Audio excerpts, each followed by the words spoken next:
फिल्मी के एक्टर समीर चौधरी अपना फॉर्च्यूनर बेच दिया है। तो चलिए बात करते हैं सर से कि क्यों फॉर्च्यूनर अपना बेच दिए हैं। आए दिन भोजपुरी इंडस्ट्री के सारे सिंगर एक्टर लोग फॉर्च्यूनर लेते हैं, लेकिन समीर चौधरी जी बेच दिए हैं। चलिए वेलकम है सर, कैसे क्यों अपना फॉर्च्यूनर बेच रहे हैं? आए दिन भोजपुरी इंडस्ट्री में सारे एक्टर सारे सिंगर लोग फॉर्च्यूनर खरीद रहे हैं और आप बेच रहे हैं, क्या मतलब राज है? अरे भाई तो सब जब चढ़ेगा एक वो बकरिया पे तो समीर चौधरी जैसा आदमी बकरी पे चढ़ेगा। तो मतलब कि फॉर्च्यूनर के बाद आप BMW लेने वाले थे।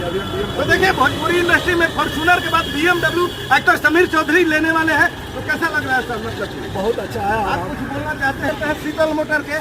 चलिए सर, कैसे हैं? कहते हैं आपके संस्था से मतलब कि जुड़े रहने पर क्या सुविधा मिलता है? सुविधा यही है कि हमारे यहाँ जो भी गाड़ी लेने के लिए आ रहे हैं चाहे बेचने के लिए आ रहे हैं तो उचित दाम जो है आपको मिलेगा। आपका गाड़ी का जो भी दाम है उसी दाम आपको अगर 5 लाख में चाह रहे हैं तो आपको 5 लाख आपका गाड़ी का रेट जो है। हाँ, क्या मतलब फैसिलिटी देते हैं कि आपके शॉप पे आदमी आएगा? ये है कि सर का